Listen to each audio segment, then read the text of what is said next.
Now, talking about the importance of biodiversity, first thing that I would say is that it's unfortunate that we even have to study about the importance of biodiversity.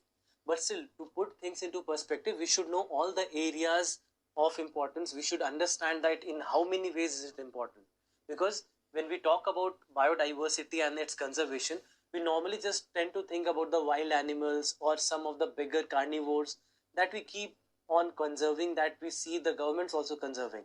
Apart from that, we think of deforestation, etc. But there are a lot of other things that you need to understand why the conservation of biodiversity is important. Now, when we say maintaining the balance of ecosystem, what do we mean? First of all, we are talking about the air quality. We know the importance of trees in maintaining our air quality. So first is that. Then after that, maintaining the water quality. Apart from that, maintaining soil fertility and the production quality of the soil. Then after that, you can also talk about other aspects. For example, we can talk about climate change. And biodiversity also plays a very important role in climate change. For example, there was one study that was done in 2017, and that study says that if biodiversity is maintained properly, then 30% of the targets that we have to reduce carbon dioxide emissions by 2030, 30% of that can come just by conserving the biodiversity. Apart from that, what we see, and many of the reports have suggested, is that approximately 10 to 12% of the greenhouse gases that are emitted, that are there in our atmosphere, are there because of deforestation. If the deforestation was not so rampant, approximately 10 to 12% of greenhouse gas reduction would have happened. Not only this, we also know about the role that mangroves, for example, play in acting as a sink for carbon dioxide. So there are a lot of things with respect to climate change also, if you think about maintaining the balance of the ecosystem. This is one point. Then after that, provision of biological resources. What do we mean? Our food sources. Most of our food sources depend on biodiversity. If the biodiversity is maintained properly, you would have ample food sources. The crop diversity which is required for healthy growth of agriculture comes from biological sources. Then after that, we can talk about medicines. We know that a lot of medicinal research that keeps on happening happens on various kinds of plants and animals. And we know that plants and animals have been playing very key role in the pharmaceutical industry. So when we talk about the biological resources, this becomes a very, very important source of food, of medicine, supplying wood, timber, etc. For everything, we know that biological resources are very, very important. Then after that, the social benefits and cultural values. What do we mean by this? We know that if we talk about the culture, we know that biodiversity or many of the plants and animals have been a very key element of many of the religions of the world. Talking particularly about India, we know that whether you talk about Hinduism, including many of the tribal cultures as well, which are there in India, we know that a lot of them have put a lot of emphasis on the plants and animals which are found in India. Many of these plants and animals have been considered as sacred. So not only in India but across the world also, we have seen that there have been a lot of plants and animals which have been kept very central to one religion or the other. One data shows that there are 142 countries where their national culture revolves around a plant or an animal, which is great to see. So we know that a lot of cultural value has been put to the biological resources. Then after that, we can also talk about the social benefits. For example, in terms of education, in terms of research, in terms of recreation, in terms of tourism, in all these terms, you can also talk about the social benefits of biodiversity. Then the next point that we have is biodiversity and human health. When you talk about biodiversity, we know that for our health, biodiversity has played a crucial role. Many of the plant variants and many of the animal variants have been used in one medicine or the other, whether you talk about the modern medicine or you talk about the traditional medicines. You will always see that the genetic material that we get or the genetic information that we get from many of these plants and animals, they have played a very crucial role in making many of the medicines. Then after that, maintaining the food, maintaining the resilience in the crops. For all these purposes also, it's very, very important that we maintain biodiversity. We had discussed about genetic diversity. And genetic diversity is very, very central to agricultural practices, to maintaining crop resilience in all the seed varieties that we have. Then after that, talking about the industry, we know that many of the industries, you can talk about pharmaceuticals, you can talk about biotechnology, you can talk about agriculture, you can talk about food and beverages, you can talk about fisheries. All these have been few of the examples of all the industries that revolve around biodiversity. And maintaining biodiversity becomes very central to maintaining all these industries and to maintaining the economy. Again, there are many data to support this. We have seen that for the poor of the world, approximately 80% of their livelihood comes from biodiversity. So if the biodiversity is maintained well, their food and their livelihood can be maintained properly, otherwise they would be in crisis. Not only this, 40% of the total industrial value comes directly from biodiversity, and this we are talking about the entire world. So all these numbers show the importance of biodiversity for the industry. And when we look at biodiversity, there are many such case studies which have shown that if we don't maintain biodiversity, it can be very disastrous for us. For example, there is one peculiar case, and this is the case study about whales, a very peculiar case. What do we see? What we saw was that fishermen were facing problems because of whales. Whales were hunting and eating the fish that could have been caught by the fishermen, and because of that, what we saw was that the fishermen did not have ample catch. So what they started to do was they started to kill the whales. Now what happens is, many of the bigger whales also kill the smaller whales and they eat them up, apart from the fish that they were eating. So what started to happen is, when these whales being killed, the younger whales survived. Since the younger whales survived, so I'll keep writing this down. So we are talking about the bigger whales. They were killed. So their number decreased. Their number decreased means that the younger whales were larger in number. Because of that, what happened is, they started to feed on seals. The whales started to feed on seals. Because of this, what started to happen was that the number of seals in the sea started to decline. Now because of that, what started to happen is, once the seal population was very low, now these whales had to feed on something else, and this something else came from sea otters. So now what will happen? What started to happen is that population of these otters, they started to decrease. What happened next? What we saw next was, these urchins, they started to increase. What was the reason? The reason was, otters used to feed on these urchins, and because the otters were not present, because they were being hunted by the whales, because of that, what we saw was that the urchin population started to increase. What happened next? The next thing that we saw was, the kelp population that was there inside the sea, this started to decrease, because these urchins, they feed on kelp. So now kelp becomes very, very central to the larva of the fish, to the egg of the fish, because within these kelp, they are able to survive easily when they are young, when they are about to hatch, when they are larvae. Now these kelps were not present anymore, and because these kelps were not present, what happened next? The next thing that happened was, the larva of the fish was exposed. Now since the larva of the fish was exposed, many of the sea creatures that feed on these larvae, they had very easy access to the fish. What happened next? The fish population started to decrease.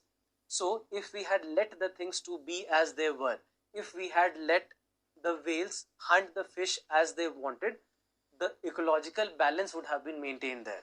But what did we do? We started to hunt the whales, and because of that, it came around full circle, and the fish population started to decrease.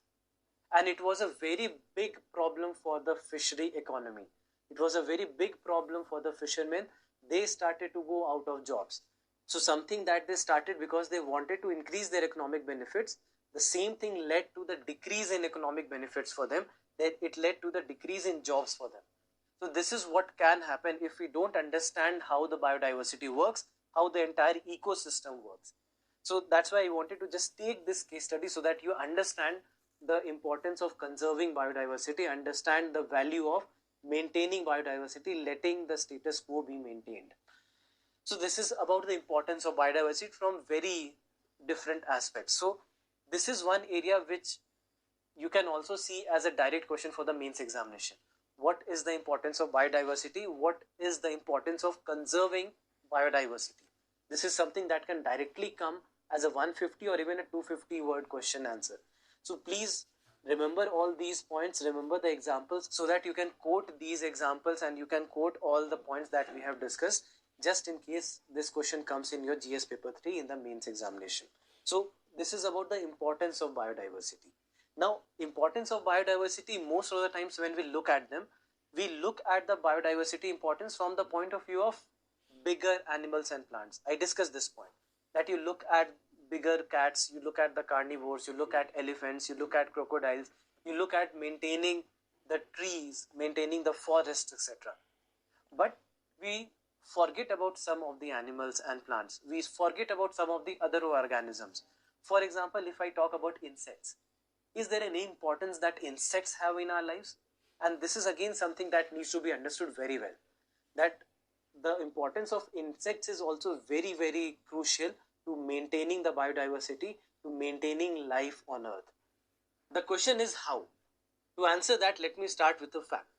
And the fact is, there are approximately 1.4 billion insects for every human being on the earth.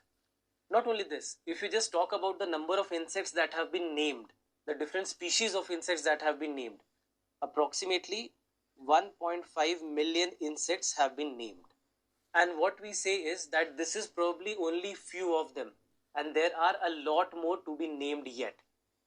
If you compare this with the number of animals, you will see that approximately a third of it, that is 0.5 million animals have been named, and that's approximately every animal on the earth. So this is the sheer number. But let's come to their role and try to understand how exactly do they make a difference on this earth and why are they so important for us. Now, when we look at the insects, when we think of the insects, there are a couple of things that always comes to your mind. First thing is they bite, and second is probably they are vectors for many of the diseases. So we don't try to think of them in a positive manner. We always associate with them with some kind of problem or the other that is associated with the humankind. But go into the details, try to understand their role. And the first role basically you will understand from this picture that you have on your screens, and that is their role in pollination. When we talk about the flowering plants, what you will see is approximately 80% of the flowering plants depend on the insects for their pollination. And without pollination, the flowering plants will never be able to reproduce and they will start to die out, they will start to get extinct. So the very first thing, the very important role that insects play in general is with respect to pollination. This is one. Then after that, you'll see that many of these insects also act as decomposers, whether primary decomposers or secondary decomposers, but a lot of them act as decomposers. So many of the dead and decaying plants and animals are basically eaten by the insects, and because of that they clean the environment in a way, you can say. So more than the spread of diseases that we think of them, they rather help you eradicate these diseases, they help you combat these diseases. If the insects were not present, then many of the diseases which are not seen at all will probably start to rise a lot. So this is another one. Then comes their role in food web, and this is probably one area where they are not actually appreciated a lot. How? Think of many of the amphibians, reptiles, birds, etc. They all feed on insects.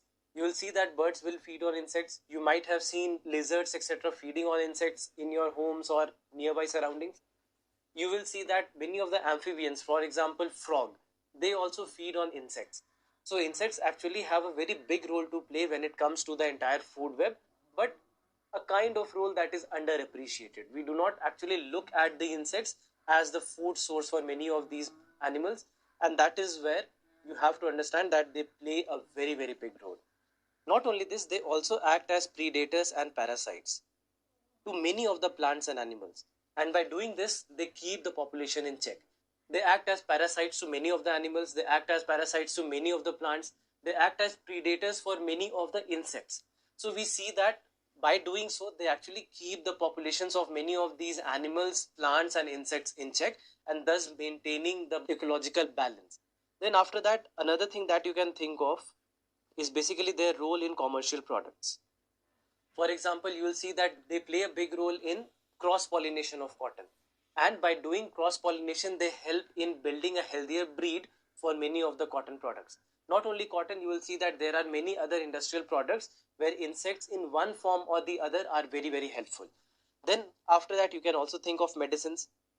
They help in producing many of the medicines. They help in research and development of many of the medicines. Some of the insects also play a major role when it comes to the genetics. For example, if we talk of fruit flies, you'll come to know that fruit flies have a genetic makeup which is approximately 60% similar to the human genetic makeup.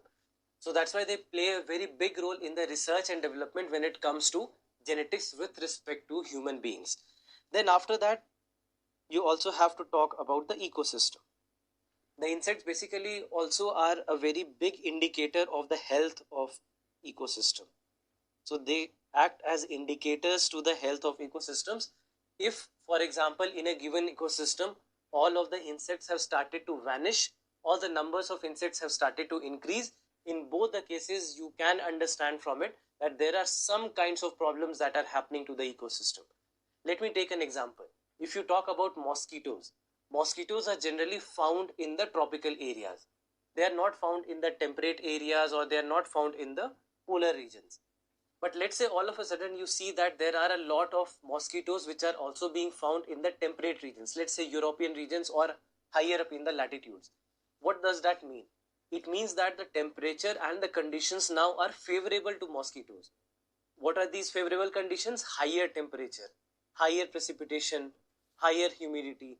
These are the things that are associated with the tropics. So if these kind of conditions are starting to be formed in the temperate regions, what exactly does it mean? It means that there is a clear case of climate change, and the temperatures all year round are changing in these kind of regions. So that's why in that case, these mosquitoes will basically become an indicator of climate change. So that's why they can be seen as indicators for the ecosystem. So these are some of the very important roles that these insects play in our lives. So a very famous quote actually you will see, and this is probably where from a question can also be formed from mains point of view. Just look at the question. If all the mankind were to disappear, the world would regenerate back to the rich state of equilibrium that existed 10,000 years ago. But if insects were to vanish, the environment would collapse into chaos. And this is something, this was a statement given by Edward Wilson. This can come as a direct question in the mains examination. This statement is given and you have been asked to comment on the same. What does it mean? You have been asked to comment on the importance of insects and how they are so important for maintaining the biodiversity, for maintaining the ecological balance, etc.